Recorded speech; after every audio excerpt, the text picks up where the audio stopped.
하겠습니다. 구약성경 사사기 8장 1절부터 9절까지의 말씀입니다. 구약성경 374페이지입니다. 구약성경 374페이지 사사기 8장 1절에서 9절까지의 말씀 교독합니다. 1절 제가 먼저 읽겠습니다. 에브라임 사람들이 기드온에게 이르되 내가 미디안과 싸우러 갈 때 우리를 부르지 아니하였으니 우리를 이같이 대접함은 어찌 됨이냐 하고 그와 크게 다투는지라.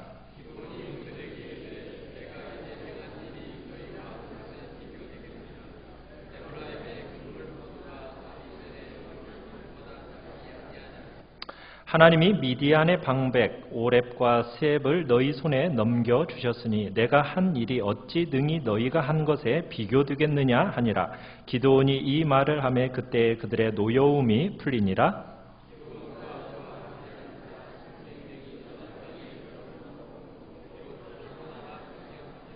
그가 숫곳 사람들에게 이르되 나를 따르는 백성이 피곤하니 청하건대 그들에게 떡덩이를 주라. 나는 미디안의 왕들인 세바와 살문나의 뒤를 추격하고 있노라 하니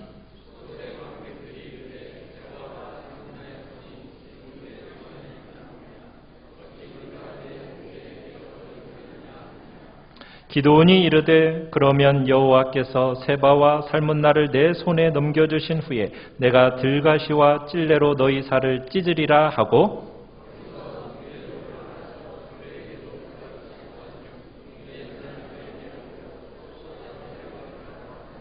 같이 읽습니다. 기드온이 또 브누엘 사람들에게 말하여 이르되 내가 평안히 돌아올 때에 이 망대를 헐리라 하니라. 아멘. 오늘 말씀의 제목을 우리 같이 한번 읽어보겠습니다. 시작. 성령의 하나됨을 지키라. 성령의 하나됨을 지키라 라는 말씀의 제목으로 말씀을 나누고자 합니다. 우리가 가끔 텔레비전을 보시면은 동물의 왕국 그 속에서 초식 동물들이 사나운 짐승들에게 잡아먹히는 장면을 우리가 가끔 텔레비전으로 생생하게 본 경우가 있으실 겁니다. 참 야생의 세계라는 것이 얼마나 치열한 전쟁터인가를 우리로 하여금 깨닫게 해주는 장면입니다. 그러니까 생존이라는 것은 저절로 이루어지는 게 아니라는 거죠. 치열한 전쟁을 치러야만이 생명을 유지할 수 있다는 것을 보여줍니다. 이른바 생존 경쟁. 말이 경쟁이지 전쟁이나 다름이 없습니다. 모든 동물들이 이런 전쟁을 치르면서 생명을 유지하곤 있습니다. 그런데 치열한 생존 경쟁에는 한 가지 공통점이 있습니다. 누구든지 살아남기 위해서는 포식자들의 그 접근을 미리 감지해야 된다는 겁니다. 그들의 접근을 미리 아는 동물들은 살아남아요. 그렇지만 그들이 가까이 올 때 알아채지 못하면 운명은 뻔합니다. 그들의 밥이 되는 거예요. 우리 말씀 요약의 1번을 우리 같이 한번 읽어보겠습니다. 시작. 사탄이 호시탐탐 노리는 것. 주보의 말씀 요약에서 찾아보시기 바랍니다. 자, 성경은 놀랍게도 이런 생존 경쟁의 법칙을 그리스도인에게 적용하고 있습니다. 하나님은 베드로전서 5장 8절에서 이렇게 말씀하십니다. 우리 같이 한번 읽어봅니다. 베드로전서 5장 8절 시작. 근신하라 깨어라 너희 대적 마귀가 우는 사자같이 두루 다니며 삼킬 자를 찾나니. 어떻게 보면 우리 역시 전쟁터에 살고 있다라는 말씀입니다. 우리의 삶이 겉으로 보기에는 굉장히 평안해 보여도 영적으로는 그렇지 않다라는 거예요. 지금도 마귀는 우는 사자처럼 우리 주위를 돌면서 기회를 엿보고 있다는 겁니다. 누가 영적 전쟁에서 살아남아서 승리할 수 있을까요? 자, 뭐라고 얘기하고 있습니까? 5장 8절에서 근신하는 자입니다. 깨어 있는 자입니다. 그러니까 마귀의 공격과 계책을 능히 아는 사람만이 영적 전쟁에서 승리할 수 있다는 얘기입니다. 사자는 아마 평생 수많은 짐승을 사냥할 겁니다. 그런데 그 방법은요, 언제나 동일해요.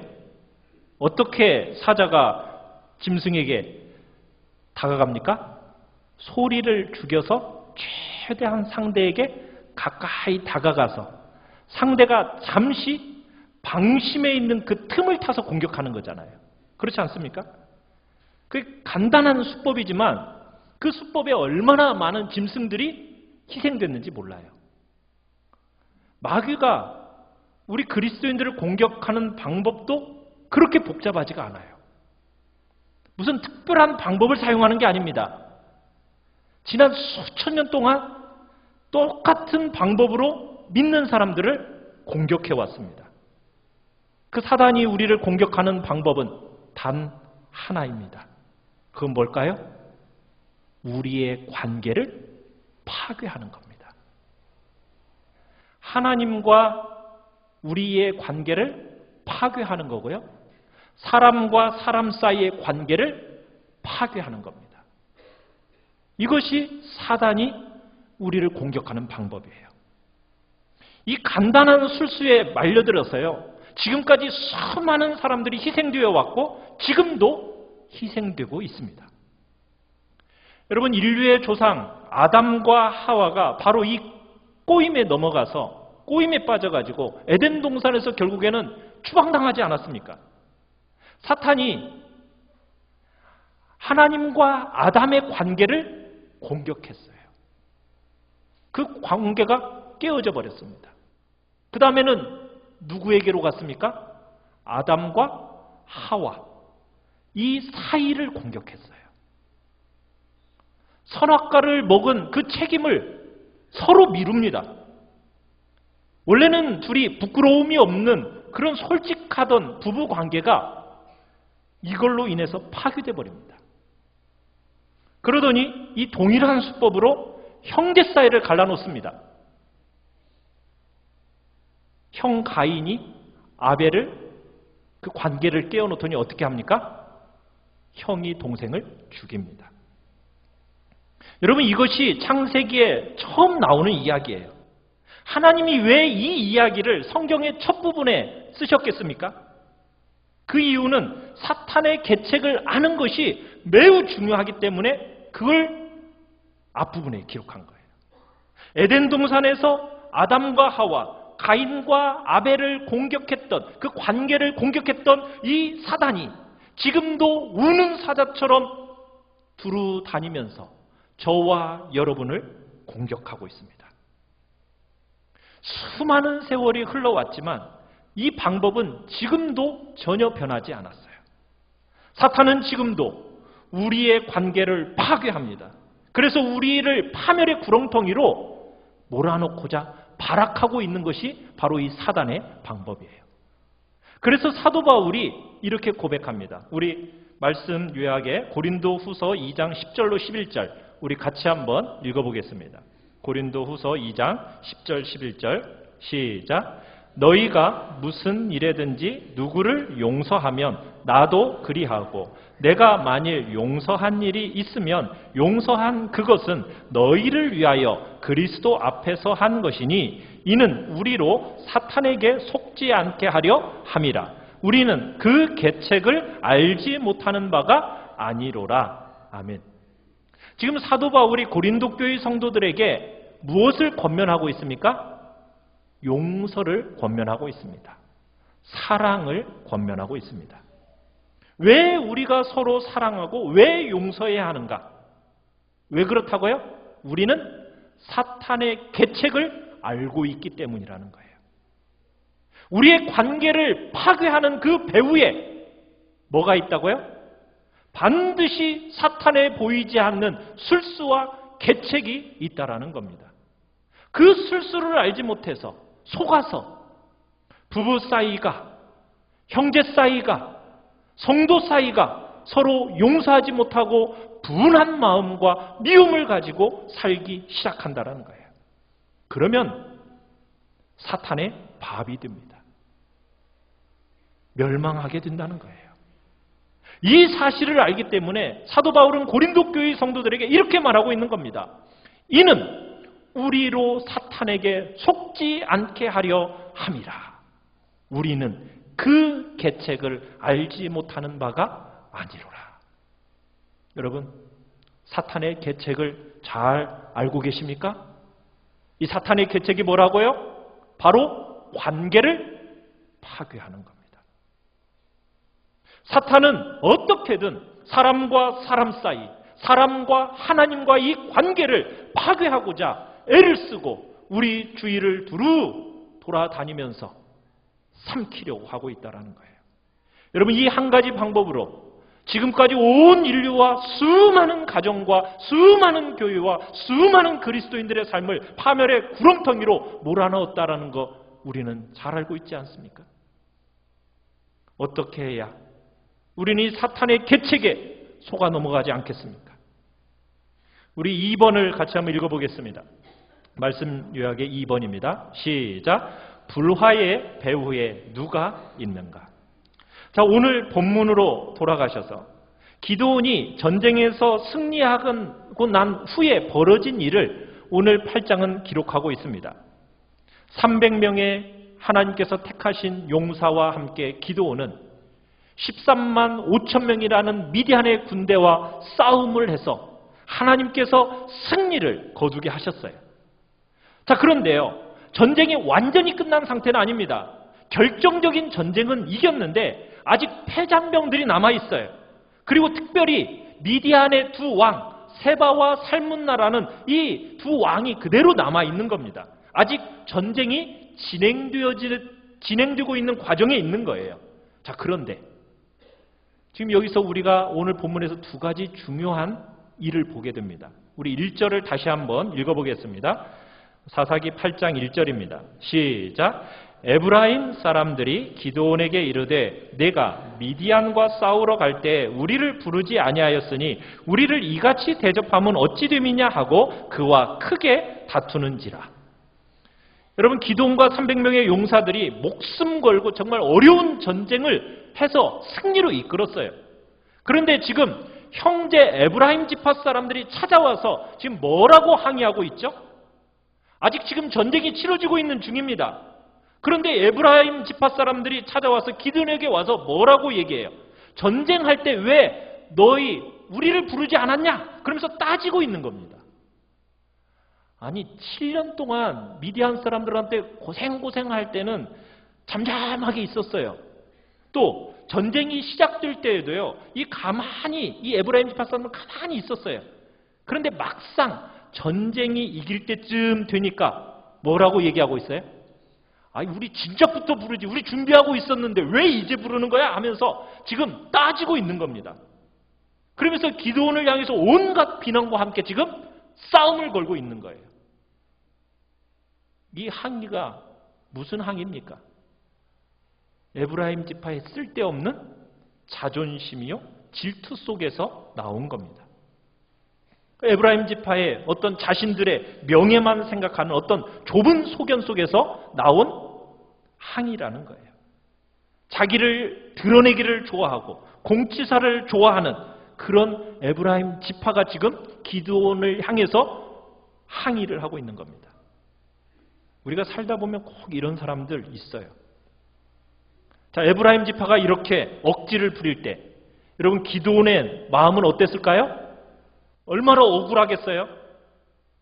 자기의 억울함을 막 하소연하면서 화내고 아마 당당하게 대항할 수도 있었을 겁니다.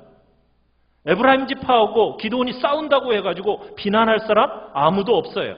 그런데 기드온이 어떻게 하고 있습니까? 맞서 싸우나요? 아니죠. 우리 2절, 3절 같이 한번 읽어보겠습니다. 뭐라고 응대하는가 봅니다. 시작.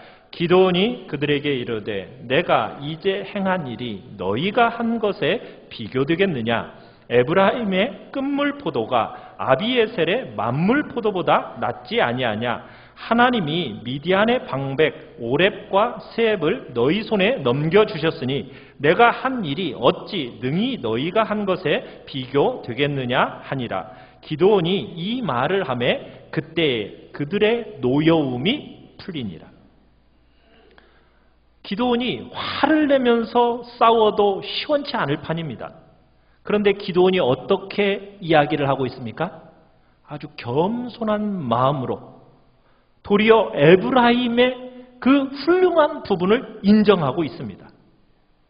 에브라임이 오렙과 스엡과 같은 장수를 이긴 것이 얼마나 큰일이냐 하면서 지켜 세우는 겁니다. 그러면서 뭐라고 얘기하느냐면 에브라임의 끝물포도가 얼마나 특출한지 자기가 속해 있는 아비에셀의 만물포도보다도 훨씬 낫다라고 얘기해요. 여러분, 만물포도와 끝물포도 어떤 것이 더 좋은 겁니까? 만물포도가 좋은 거죠.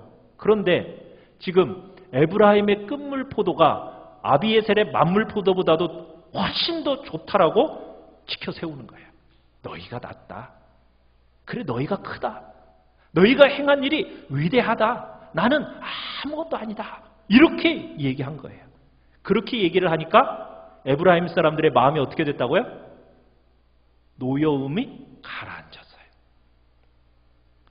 둘이 지금 일촉즉발의 전쟁이 일어날 만한 그 상황이었는데 기드온의 이 겸손한 말 한마디가 그 싸움을 어떻게 한 거예요? 잠재운 겁니다. 그러면서 기드온이 이제 남아있는 이 패잔병들을 섬멸하는 전쟁에 집중할 수 있게 됩니다. 그러니까 기드온이 이렇게 지혜롭게 답변한 것으로 인해서 분쟁이 멈춰진 거예요. 여러분, 지금 뭘 위해 싸워야 되는 거예요? 미디안과 싸워야 되는 거 아닙니까? 지금 세바와 살문나를 쫓아가서 이 절체절명의 중요한 싸움을 싸워서 끝내야 되는 건데 지금 이 힘을 분산시키지 않고 목표를 잘 감당할 수 있도록 지금 기드온이 어떻게 한 거예요? 지혜롭게 답변한 거예요. 기드온이 이렇게 에브라임 지파와 싸움을 피하고 계속해서 미디안의 패잔병들을 추격할 수 있게 된 겁니다. 자, 그런데 오늘 본문에 두 번째 그룹이 나옵니다. 그 사람은 숫곡과 분우엘의 사람들입니다. 기드온이 여러분 몇 시부터 지금 싸우기 시작했죠? 지난번에 말씀드릴 때 이경이라고 얘기했습니다. 이경이라는 것은 밤 10시부터 새벽 2시 사이예요.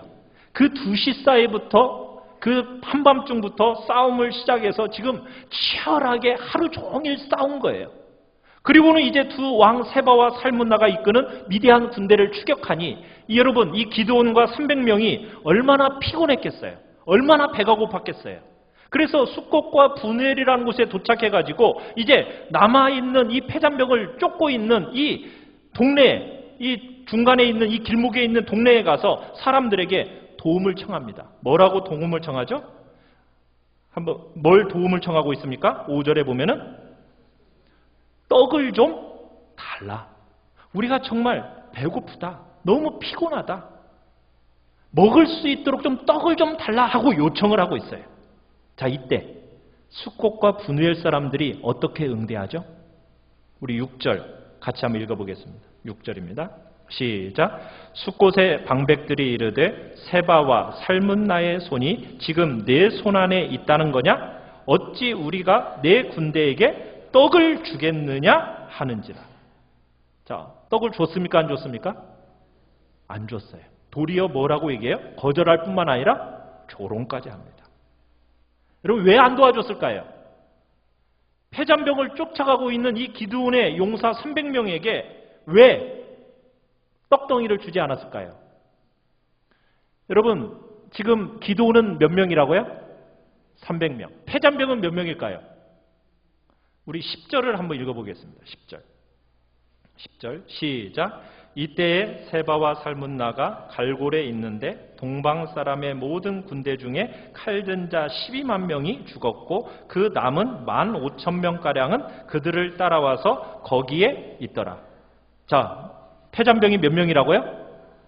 15,000명이에요. 15,000명. 패잔병이지만 숫자가 얼마라고요? 15,000명이에요. 기드온은요? 300명. 300대 15,000. 여러분이 볼 때 누가 이길 것 같아요? 숫자적으로 보면은 쫓아가는 게 우습잖아요. 그렇지 않습니까? 그러니까 지금 이 숫곳 사람들이, 브누엘 사람들이 뭐라고 얘기하냐면, 어쩌다가 운이 좋아가지고 한번 이긴 것 가지고 네게 떡을 줬다가 만약 니들이 전쟁에서 지면은 그 다음 책임은 누가 질 건데? 세바와 살문나가 만약 쳐들어와서 우리들한테 니들이 떡 줬지 하면서 공격하면 그 책임 누가 질 건데? 그러면서 니들은 운이 좋아서 잠시 이겼을 뿐이야. 300명으로 15,000명을 이긴다고? 그건 어림도 없는 일이지 하면서 조롱하면서 지금 떡을 주지 않은 거예요. 불신하고 배신하고 조롱하는 거예요. 지금 누가 지금 이렇게 하고 있다고요? 적들이 하고 있습니까? 아니죠. 누가 하고 있다고요? 동족들이 하고 있어요. 숫곳과 브누엘은 이스라엘 땅이고 이스라엘 사람들이었거든요. 그러자 이렇게 거절하고 있는 숫곳과 브누엘을 향해 가지고 기드온이요 아주 무서운 보복의 이야기를 합니다. 그리고는 실제적으로 보복을 행해요. 우리 16절, 17절을 우리 같이 한번 읽어보겠습니다. 16절, 17절입니다. 시작. 그 성읍의 장로들을 붙잡아 들가시와 찔레로 숫곳 사람들을 징벌하고 브누엘 망대를 헐며 그 성읍 사람들을 죽이니라. 여러분, 숫곳과 브누엘이라는 곳은 전방부대 마을이에요. 그러면 전쟁을 치르고 있는 이 기드온을 잘 도와줘야 할 사람들입니다. 그런데 이 사람들이 떡 하나 주지 않고 도리어 정말 죽음을 각오하고 싸우러 가고 있는 이 기드온과 300명의 용사를 조롱하고 있는 거예요. 결국에는 동일하게 망대 헐어버리고 죽이고 들가시와 찔레로 징벌했어요. 숫곳과 브누엘이 어떤 사람이라고요? 이스라엘 사람들이에요. 그러면 이스라엘 사람이라면 여러분 전쟁에 참여했어야 될 거 아닙니까? 근데 참여하지 않은 것은 말할 것도 없거니와 떡 좀 달라고 했더니 요구도 응하지 않은 사람들. 어떻게 보면 이스라엘의 운명이 달려있는 너무나도 중요한 이 전쟁이 승산이 없다는 이유만으로 참여하려고 하지 않는 거예요. 이스라엘 백성이 어떻게 되든지 상관이 없다라는 거예요. 숫곳과 브누엘 자신들만 생각하는 거예요. 자신들의 수고와 피해를 두려워하면서 이 전쟁에 참여하지 않는 거예요. 여러분, 이 결과가 어떻게 되었는지를 우리에게 보여줘요. 여러분, 사랑하는 성도 여러분, 하나님의 백성, 성도라는 사람들은 어떤 사람들일까요? 이 땅을 살아가면서 여러분 몸을 구성하고 있는 성도들은요, 성도들이 울 때 함께 우는 사람입니다. 즐거워할 때 함께 즐거워하도록 부름을 받은 사람들이 성도라는 사람들이에요. 성도들은 다른 사람은 고생하든 말든 나는 전쟁할 수 없다, 여러분 이렇게 말하는 사람들이 아니라고요. 아무리 계산해봐도 승산이 없어요. 그렇다는 이유로 넌 알아서 해, 이렇게 말하는 사람들은 성도가 아니라는 거예요. 하나님의 백성들은 어떤 사람들입니까? 예수 그리스도 안에서 한 몸입니다. 우리는 뗄래야 뗄 수 없는 지체들입니다. 그리고 한 지체가 상하면은 몸을 구성하고 있는 다른 지체 동일하게 아파하는 그런 한 몸 된 지체인 우리는 성도라는 거, 이게 성도의 특성이라는 거 여러분은 아십니까? 이 세상에 죄가 들어오면서 하나님과 사람 사이의 관계도 깨트렸어요. 사람과 사람 사이의 관계도 깨트렸어요. 그로 말미암아 남편과 아내와의 관계도 깨트리고 형제와 형제 사이의 관계를 깨트리고 그리고 자기와 자기 사이도 분리되어지고 자아와 자아가 분열되는 그런 시대 속에서 전부 나뉘어져 있는 이런 시대 속에 예수님이 이 땅에 찾아오셨습니다. 예수님이 찾아오셔서 예수님을 믿고 구원받은 하나님의 백성들을 불러 모아서 그 모임을 뭐라고 불렀습니까? 교회라고 불렀습니다. 구원받은 하나님의 백성들은 교회로 모이게 됩니다. 하나님의 교회 속으로 함께 들어왔어요. 그러면요, 교회는 세상과는 다른 공동체입니다. 세상은 다 갈라져 있지만 교회는 연합하고 하나 되고 일치되는 것이 생명인 공동체가 교회라는 거예요. 교회는 죄가 들어와서 깨뜨려지고 나뉘어지고 분쟁하고 싸우는 이 세상 속에서 예수님 때문에 서로를 존귀하게 여기고 서로 연합하여 한 몸과 같이 만들어진 독특한 공동체가 바로 교회 공동체라는 겁니다. 그런데 오늘 이 숫꽃, 분우엘, 이 두 마을의 사람들은 승산이 없는 싸움이란 이유로 어쩔 수 없이 참여할 수 없었다. 여러분, 이렇게 얘기하는 것은 받아들여지지 않는다는 얘기라는 거예요. 하나님의 백성으로서 하나님과 성도들을 향해서 이것은 죄를 짓는 것이요 악을 행하는 거라는 거예요. 기독교 신앙은 여러분이 주님을 믿고 구원을 받으면 그냥 남이 어찌 되든 나 혼자만 잘 되면 된다? 여러분, 이렇게 생각하면 안 됩니다. 모든 구원받은 하나님의 백성은 다 교회 안으로 들어왔어요. 하나님의 사람으로 구원을 받았습니다. 그러면요, 여러분, 죄가 이 세상을 깨뜨려 놓은 이 질서를 어떻게 회복시키는지를 드러내 보여주는 그 그림을 보여주는 곳이 어디라고요? 교회라고요.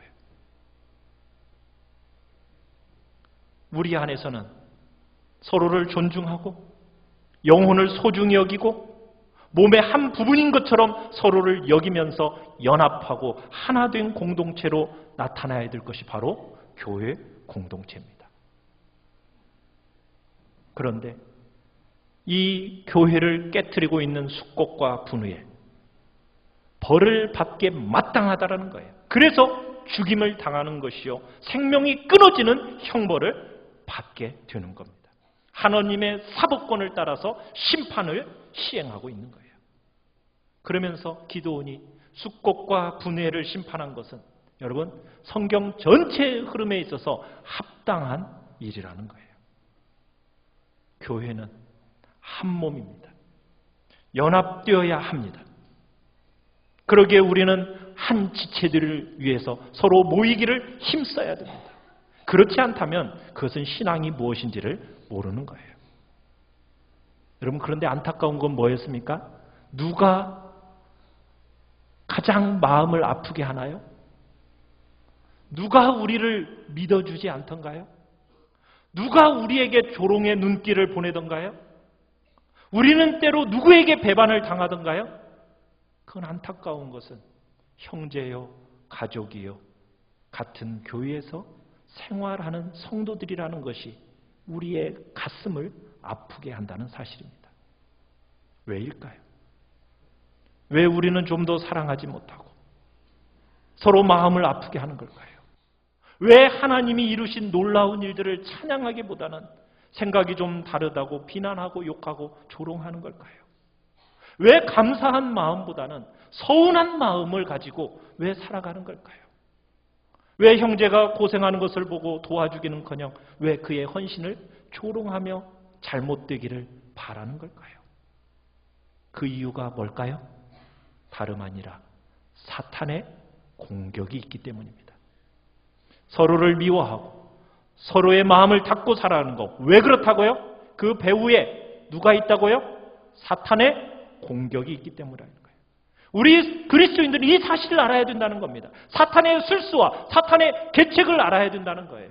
감사하게도 기도는 그 사실을 알았어요. 그래서 에브라임 지파의 그 억울한 소리를 듣고도 그들과 다투지 않고 계속 전쟁에 집중해서 마침내 승리를 거두게 된 거예요. 우리 세 번째 같이 한번 읽어보겠습니다. 말씀 요약의 세 번째입니다. 시작. 성령의 하나됨을 지키라. 사탄의 계책. 여러분, 하나됨을 해치는 술수 어떻게 물리칠 수 있을까요? 여러분, 첫 번째는 나의 자존심보다 하나됨을 중요하게 여기시기 바랍니다. 한번 따라해 보세요. 나의 자존심보다 하나됨을 중요하게 여기자. 그 어떤 경우에도 하나됨을 지켜야 됩니다. 때로는 자존심이 상해도 억울한 소리를 들어도 섭섭해도 무시를 당해도 말이 안 되는 소리를 듣더라도 여러분 이 하나됨을 포기하지 마시기 바랍니다. 어떤 이유에서건 하나됨을 포기하면 그 순간 사탄의 술수와 계책에 넘어가게 되는 거예요.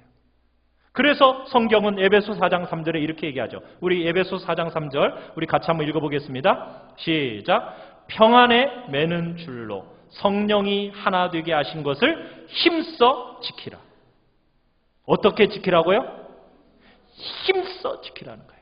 여러분, 힘쓰라는 얘기는 뭐예요? 지키기가 쉽다는 거예요? 어렵다는 거예요? 쉽지 않다라는 거죠. 가정에서 부부가 하나 된다라는 거 쉽지 않게 힘써 지키셔야 됩니다. 교회 안에서 하나 된다라는 거 쉽지 않게 힘써 지켜셔야 됩니다. 때로는 억울해도, 때로는 분통이 터져도, 내 의견이 관철되지 않아도 우리는 상대를 용서하고 사랑하면서 하나됨을 지키는 복된 축복이 있기를 바랍니다. 두 번째는 어떤 대가를 치르더라도 소명을 잃지 마시기 바랍니다. 기드온이 전쟁에서 승리한 것은 끝까지 목표를 잃지 않았기 때문에 가능했던 거예요. 목표는 미디안과의 전쟁인데 옆에서 에브라임 사람이 치고 들어온다고 해서 에브라임과 싸워버리면 여러분 그 나라가 어떻게 되겠어요? 기드온에게서 소명은 미디안을 물리치는 거였어요. 그래서 그 자신의 소명과 목표를 끝까지 포기하지 않았던 거예요. 온갖 비난과 조롱에도 굴하지 않고 끝까지 미디안 군대를 추격해서 물리쳤던 거예요. 사랑하는 성도 여러분의 소명은 무엇입니까? 여러분이 이 땅을 사는 동안 하나님이 주신 소명이 무엇입니까? 사탄이 공격이 분명한데 그것을 알지 못하고 아주 사소한 일에 서운한 마음에 생겨서 여러분이 관계가 깨어지고 그리고 하나님이 주신 사명 내팽겨쳐 버린다면 여러분 어떻게 되겠습니까? 그런데 안타까운 것은 그런 사람이 많다라는 거예요. 예배도 나중에는 안 드리게 돼요. 그러면 여러분 누가 웃을까요? 누가 좋아할까요? 웃는 자는 단 하나밖에 없습니다. 바로 사탄입니다. 우리에게 영혼을 파멸시키고 가족을 다치게 하고 성도들이 상처받는 일만 생기는 거예요. 마음의 서운한 감정으로 여러분 담 쌓고 지내는 그런 어리석음이 우리 안에 없기를 바라요. 오직 우리는 사탄의 술수와 계책을 이겨나가시길 바랍니다. 어떤 대가를 치르더라도 하나님이 주신 이 소명 붙들고 나가시길 바랍니다. 하나님의 길 떠나지 마시고 그 길을 붙드십시오. 우리 베드로전서 5장 8절 우리 한 번만 더 읽겠습니다. 1번에 말씀 요약 1번에 밑에 있는 베드로전서 5장 8절입니다. 시작. 근신하라 깨어라 너희 대적 마귀가 우는 사자같이 두루다니며 삼킬 자를 찾나니. 이 말씀으로 사탄의 공격에서 벗어나서 그리스도의 보혈로 승리하는 강한 그리스도인들이 되시기를 간절히 축원합니다. 우리 같이